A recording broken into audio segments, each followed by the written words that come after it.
A great discovery of the ancient Near East were the Hittite Suzerainty Treaties.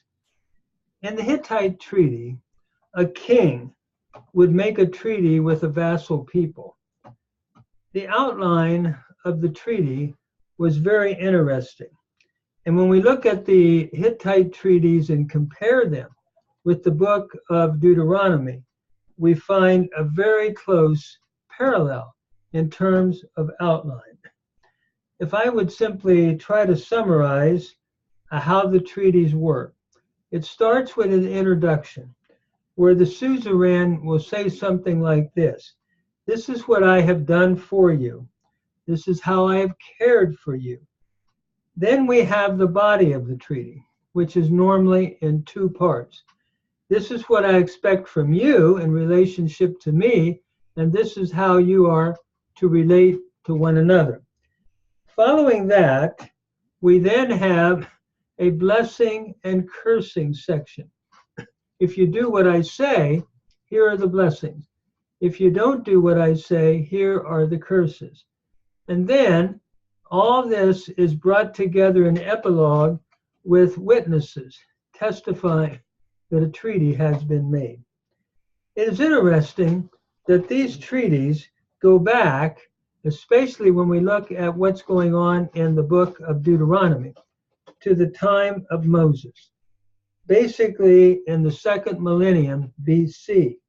And I feel it also then points to the Mosaic authorship of the book of Deuteronomy. As we look at the book of Deuteronomy and seek to understand it, first of all, Moses is addressing the generation that is about to enter into the promised land. Yahweh then tells them, you know, this is what I've done for you. He is the suzerain, and they are the vassal. And so he reviews what he's done for them, how he has cared for them. And this is found in the first 3 chapters of the book of Deuteronomy. This is followed then in chapters 4 to 26 by what we might call the body of the treaty. In this, there are 2 parts. The first part is, this is basically what we might call a vertical part. This is how the Lord, as the suzerain, wants his people to relate to them. That is, they are to love him with all of their heart, soul, and mind. They are to serve him. They are to have no other suzerains, no other gods.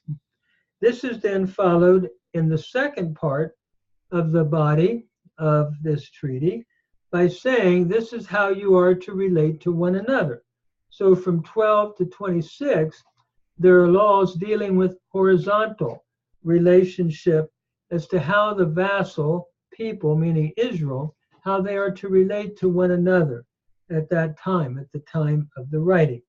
And then we move into chapters 27 to 30, where Moses, speaking for the Lord, says, if you do what I say, here are the blessings. If you don't do what I say, here are the cursings. Then in chapters 31 to 34, there is the conclusion or the epilogue.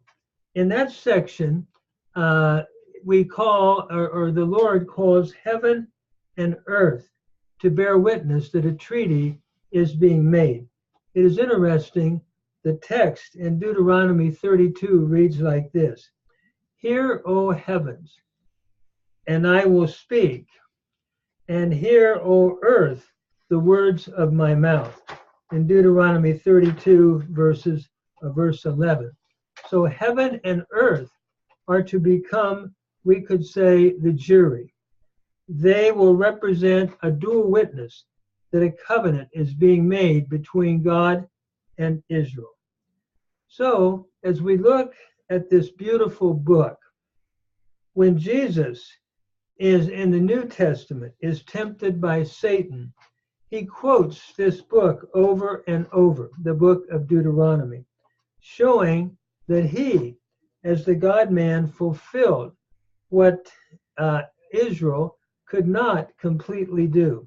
And so he becomes, can we say, the perfect final embodiment of what Israel was meant to be. And we see this especially in the New Testament. So what a beautiful way of understanding the great book of Deuteronomy, where a treaty is being made. There is a wonderful book called The Treaty of the Great King by Klein, and it really summarizes in a sort of a commentary manner this beautiful structure and outline of Deuteronomy. So by understanding this Suzerainty Treaty pattern, it opens up a book like Deuteronomy so that we can read it and understand its main outline and be able to trace it and see how the great book develops the theme of the suzerainty and the vassal people. We could call it the great treaty of the suzerainty king being Yahweh and Israel as that treaty was made, seen in the book of Deuteronomy.